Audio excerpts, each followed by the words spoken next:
sure to take those home with you. We are tonight doing a newer dinner. If you're like, I don't know what that is, that means it's for you. If you've never been to one, it's 6:30 to 8 p.m. tonight at the Wohlers home. If you've never been, like I said, it's for you to come and enjoy a meal together. It's a free meal with the pastoral team. Please let me know because we got to make food. We need to know how much to make. So after service or some point today, just come by and say, hey, I want to come. And that way I'll put your name on the list. It'll be great. There's a bunch of other stuff coming. We are doing we prayed for it earlier, the micro church training. If you're interested in being a part of that, this is kind of the last call to make sure that we get your name on the schedule for that. Let me see. Palm Sunday United service is coming March 29th. So put that on your calendars. If you come here on the 29th, the door will be locked and we'll be having fun without you. And that's a bummer. So come be a part of that thing. We're going to take a minute and write notes to the Zarns. Some of you know the Zarns really well, which is great. They're good people. Isaiah, I think you texted me this week that you were in a Zarns class. Talking not in a good way? What did he say about me?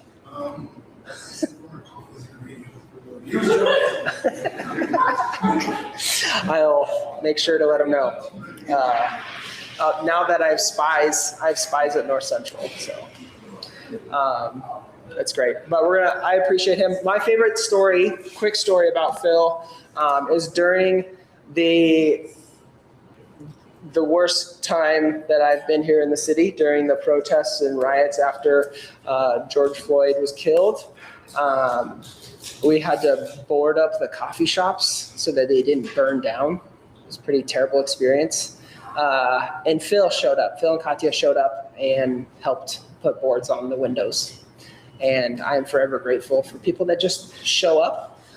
They have a lot of skills and are good people in many ways, but sometimes that just showing up to screw wood over a window is more important than any of that. And so I'm forever grateful for them and their friendship. And so just write them a note, let them know we love them, we care about them. If you don't know what to write big. But yeah, let's take a minute and write them some notes.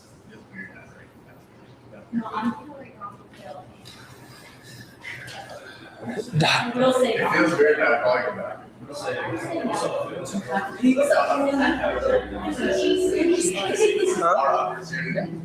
I'm on fire right now. I want to write one thing.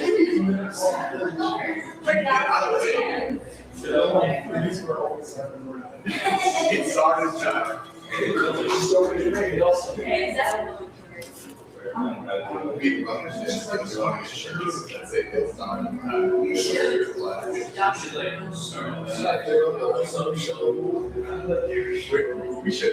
We should get shirts with this face on it. Say Kills Fire. Dude, we should.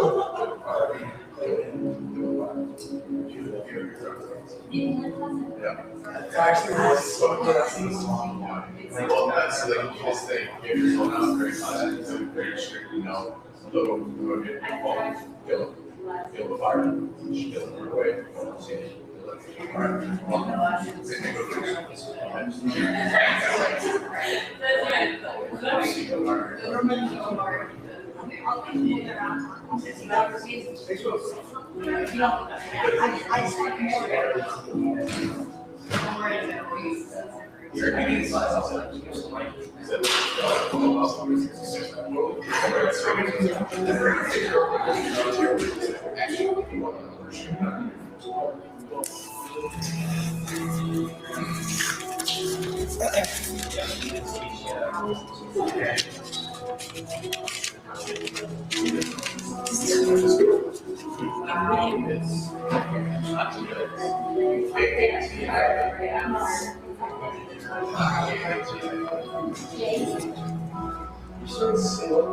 Is it or is it?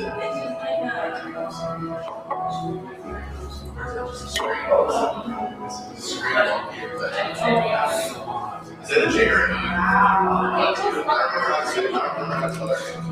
It's a J.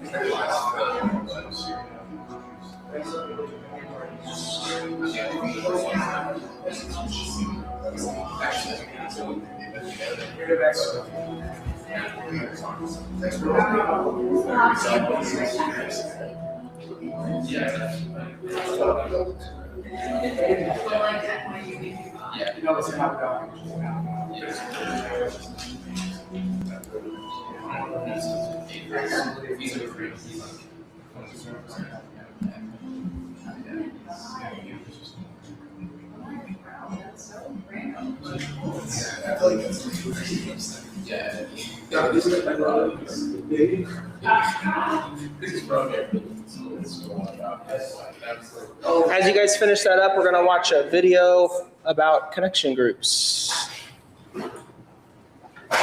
Maybe. Lower the camera. Yeah. Just stay on. Yes, perfect. Hey guys, it's Rich. I get to be the pastor of Corner Church Northeast. So I have a question for you, and that is, do you like doing stuff? Phil, do you like doing stuff? I like doing stuff. Yeah, see, most people like doing stuff, and a lot of times they like doing stuff together. And that's why I'm here with Phil Ensminger and some good coffee and little corner coffee, pink ones, pick it up. Because we're going to talk about connection groups and doing stuff together. Phil, you've been part of a couple. Been a part of a couple connections. What are they? Well, the first one that comes to mind always is Taco Tuesdays. And then, Taco Tuesdays Burger Edition. Yeah, that's good. Taco Tuesdays Pizza Edition. Phil, there's a lot of food there, Phil. A lot of food, yep. And there's some others. Gather around the table eating food. One way to hang out, one way to get to know people. Going to events, or are you telling us that there's a bike connection group coming, Phil? We got a lot of bike people in the corner circles. There may or may not be a bike group on the calendar. Wonderful. Yep, biking, walking, moving in some ways. Yeah. Doing stuff. Yeah, doing stuff. And I think that it's so important to go do stuff because relationship is built through shared experience a lot of times. And actually, the reason I have Phil here is because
Yeah. Yeah, so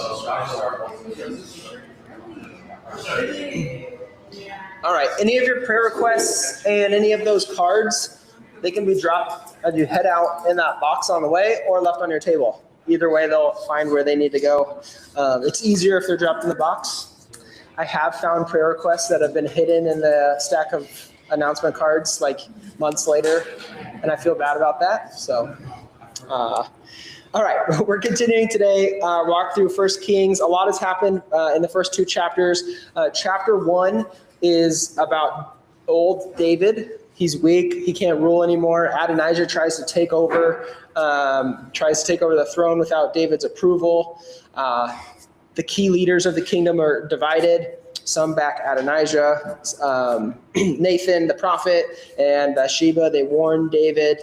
David eventually confirms Solomon as king, and he's anointed. The people rejoice.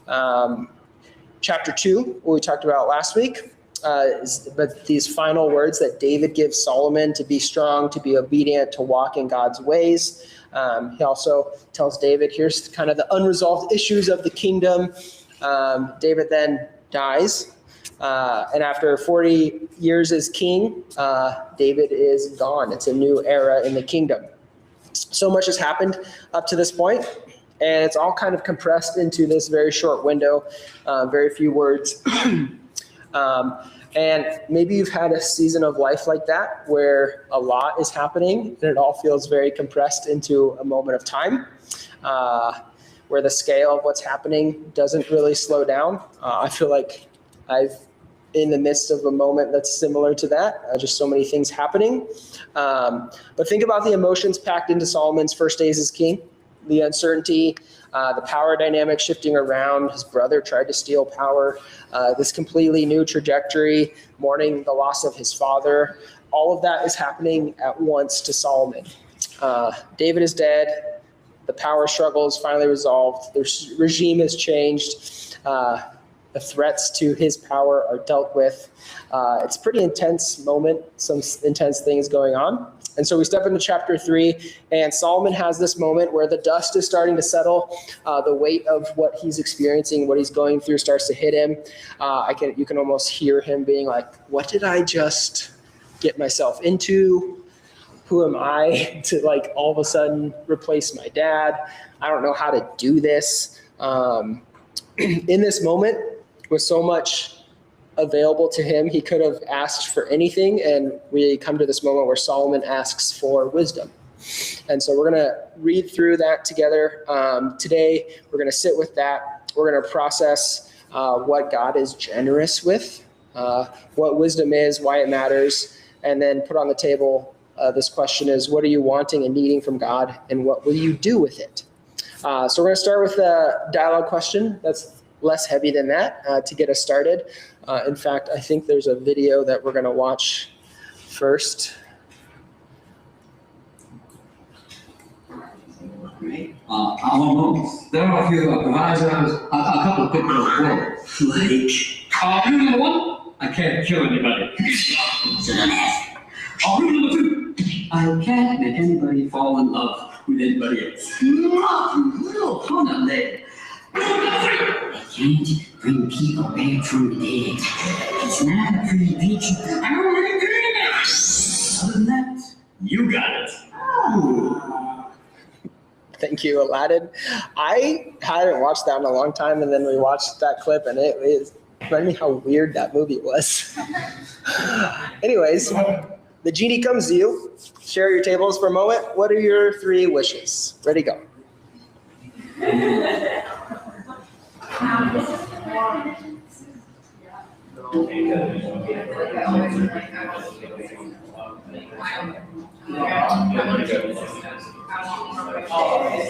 It does say in my notes, one more rule, no wishing for endless wishes.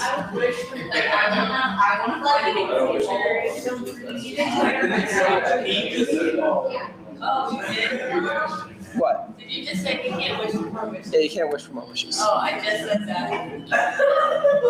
It's a given, it's 3. That's a rule. It's 3 wishes is the rule. Yeah, but if you make one of them more, then it's like a. It's not though, because that's more than 3 then. Yeah.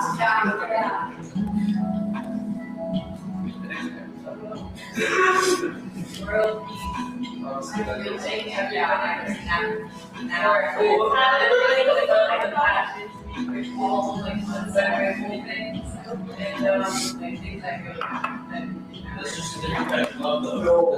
Okay, All of his relationships, it makes them love. That probably would.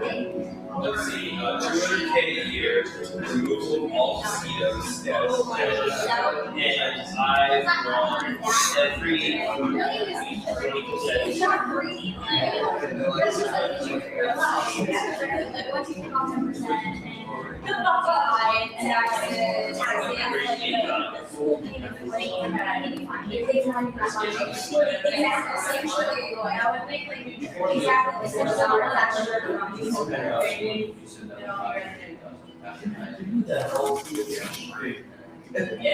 not much. All right, let's make it a little more personal, a little more serious, related question. Think about people that surround you every day. What are some of the most common things that people in your world are asking God for? So think about people around you. What might they be asking God for? Honestly, it was honestly. I think. Well, looking outside of God, I feel like very, people seem to know that. Remember, sometimes you like, God's been. I just feel like a lot of people, they don't have to and they're seeking for emotions, a lot of I think that's a very complicated thing. Yeah. I feel like once you're kind of doesn't come away, but like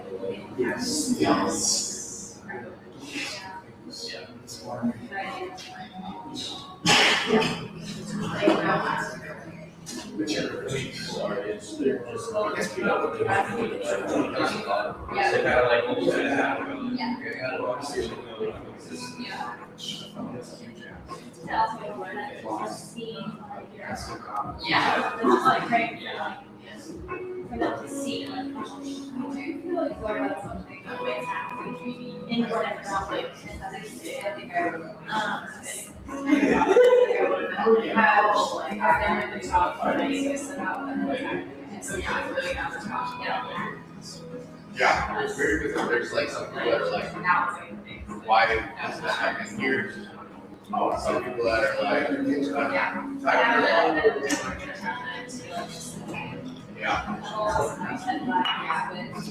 yeah, it's good. I don't know. I talk to more people. I don't know. Like our staff is very like. Like with that, like constantly thinking that from opportunities is absolutely there's lots of I can't do this. Like there were people that were hanging out. There was a fun chapel last night. Like this was like an hour after, and like there were people there. Thank you. And but the classes are very so like in class. I don't think it would ever have that because of just how. Yeah. Unfortunate.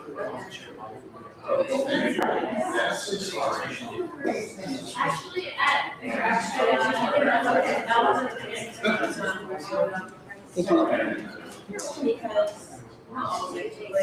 All right, I want you guys to think of a moment that I'm gonna guess everybody in here has experienced to some degree.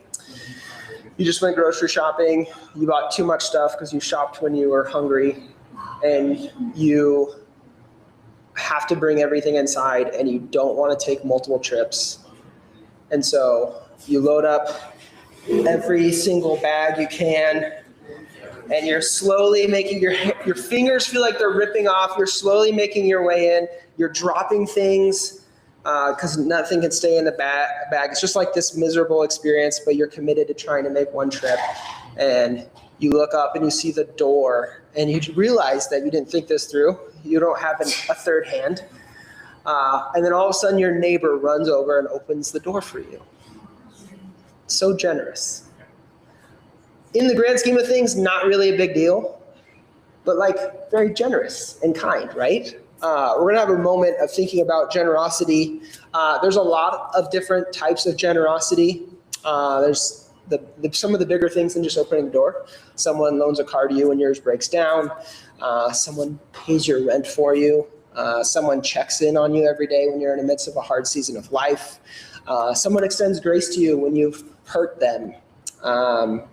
And so a dialogue question, thinking about those things, what makes an act truly generous? So when you experience that, how do you feel? What makes something actually generous?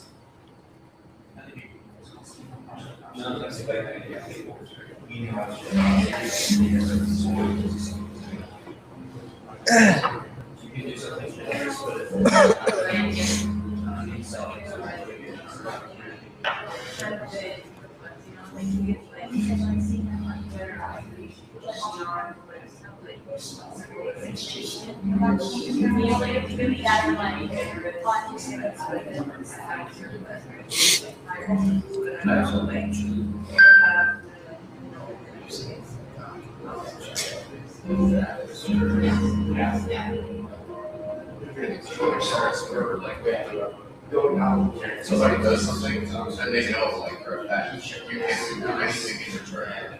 Like that's just like true generosity. Alright, so like on the groceries.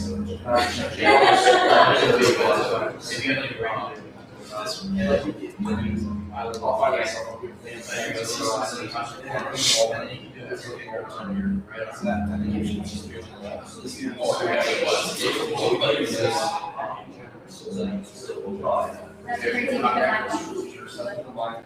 that's just you have to probably take a shoe off. But yeah, like I'm at home, that's what I usually do. Because I know there's people in their house usually. I just like I can put it out. I was just like.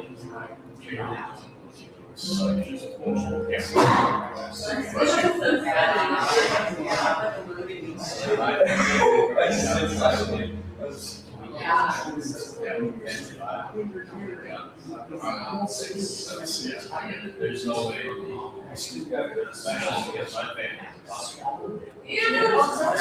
Not in the way you're thinking. No. Oh yeah. And we have like 12 hours of pop here. There's so many things. We have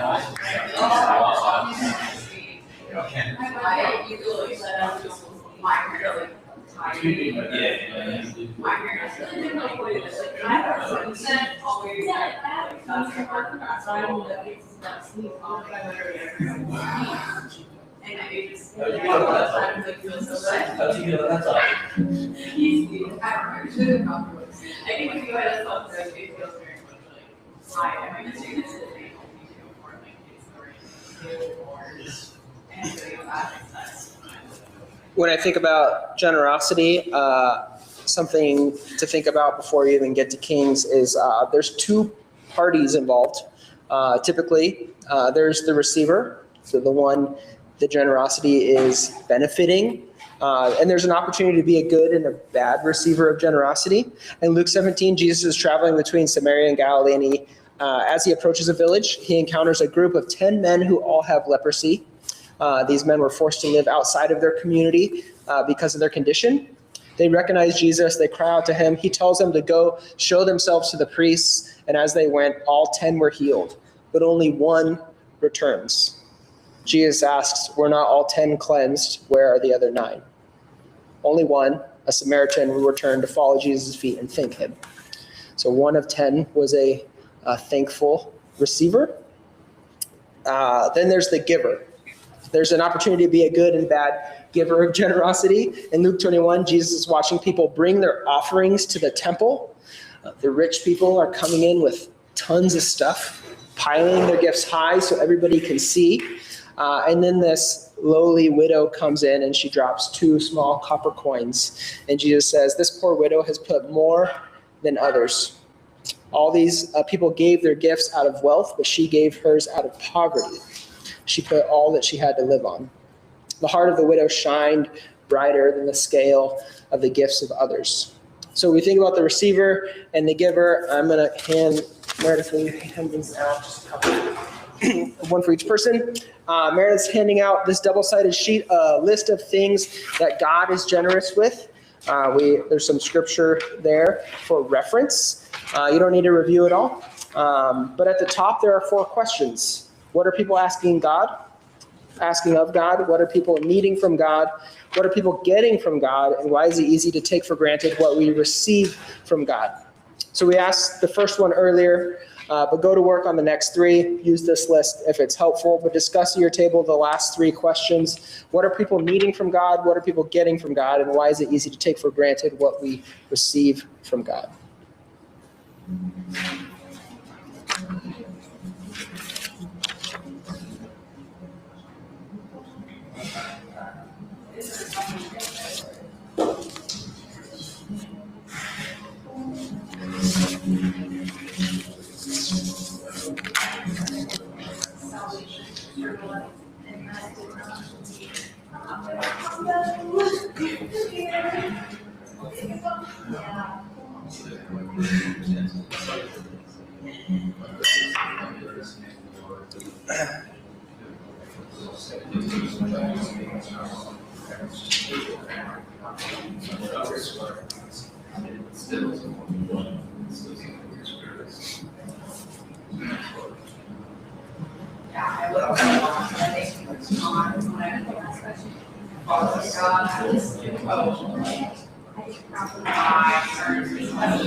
What I wanted is necessary.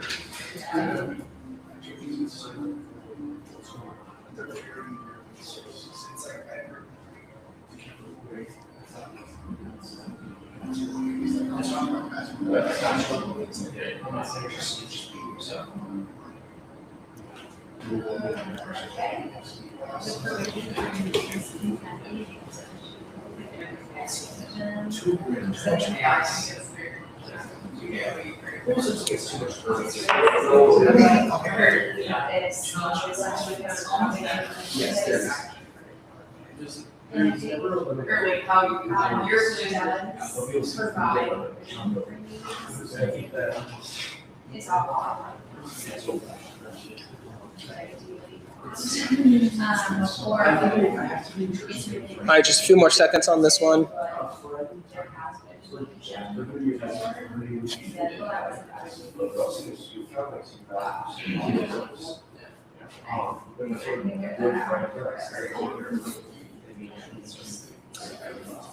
right, I'm going to interrupt. This is a good reminder that your conversations don't need to end or finish here. if you're in the midst of a good conversation, use the announcement card as a buy one, get one for somebody. Invite them to come get coffee and continue the conversation. We're turning the page to 1 Kings 3. Solomon is king. Remember, we talked about it earlier. In 1 Kings 3, he goes to Gibeon, which is about 6 miles outside of Jerusalem. The temple hasn't been built yet, so Gibeon was kind of the place. It was a significant place of worship. Solomon came to worship God and offer sacrifices, and there God appears to Solomon in a dream. In 1 Kings 3:5, he says, "Ask for whatever you want me to give you." It's the genie moment, right? And here's what Solomon says. He says, "Now, Lord my God, you have made your servant king in place of my father David, but I am only a little child and do not know how to carry my duties. Your servant is here among your people you have chosen, a great people, too numerous to count or number. So give your servant a discerning heart to govern your people and distinguish between right and wrong. For who is able to govern this great people of yours?" Solomon, here, he was setting out to worship God, to find a space, an opportunity. He was aware of God's generosity. He didn't base his requests on pride or selfishness. He came in a genuine need of humility, saying, "God, actually, I need you to help me. I don't have the ability to do that." And so God responded. He was pleased with Solomon's ask, and God responds by saying, "Since you have asked for this and not for long life or wealth for yourself, nor have you asked for the death of your enemies, but for discernment and administering justice, I will do what you have asked. I will give you a wise and discerning heart, so that there has never been anyone like you, nor will there ever be." It can be easy when you have the opportunity to ask for something, to ask in a self-serving or selfish way. But God notices Solomon's heart and he honors it. It's so reminiscent of Jesus' words in John 15, "If you remain in me and my words remain in you, ask whatever you wish and it will be done for you. This is to my Father's glory, that you will bear much fruit, showing yourselves to be my disciples." I think when we stay connected to him, walking towards him, honoring him, staying focused on him, something really does open up. And so this next question might sound simple on the surface, but I think it's important. How is what Solomon experienced and Jesus' words and what Jesus offers different from a genie offering 3 wishes? Compare and contrast.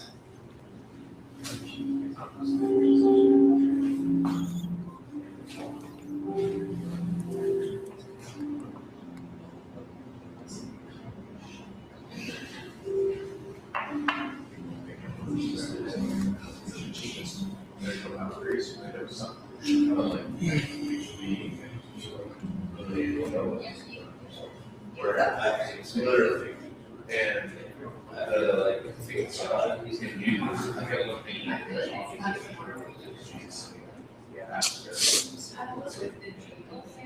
but Jesus before that. I've often been thinking about And that also means remaining everything that it says. And so, yes, there's something that's before God, that's in your business. Whereas G is like, right, I think Jesus is saying, like, you know, ask for things within me, you know,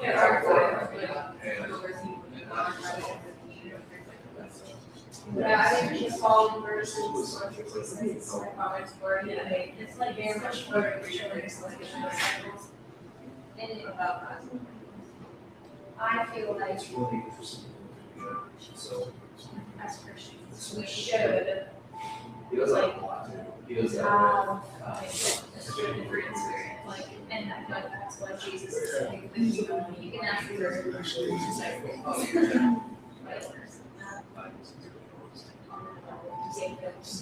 And not all the other. But I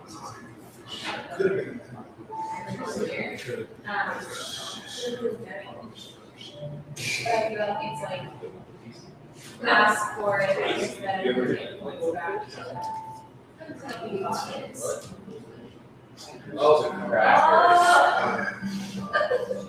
You know full well you lost all those factors. It doesn't. First, and the whole originality still So then he is now like, where are these resources? Because he said, you know, I'm just attached to you. He's like, well, he's like, I can't agree because I asked for this, and we're just attached, I can't get myself. And I think that's just because that is interpretation. Like, yeah, it did a lot. It's not- Forgot to order. Anything you ever want, yeah. And now it's like, that's why I can explain it out, like, oh, I am gonna, it's yeah, maybe it has. So, I think about that. And I think at the end of the day, it has to be, I was gonna say, if you in can, a way, you know, yeah. sometimes, I think it really does come back to like, what do we take for granted? Sometimes even like the jobs, that it's just a paper.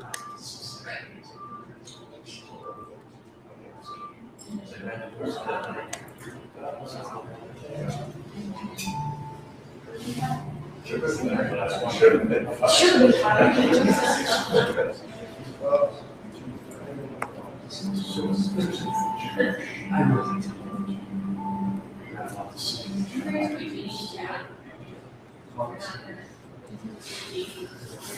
I think also some of the generation is like with the people to things.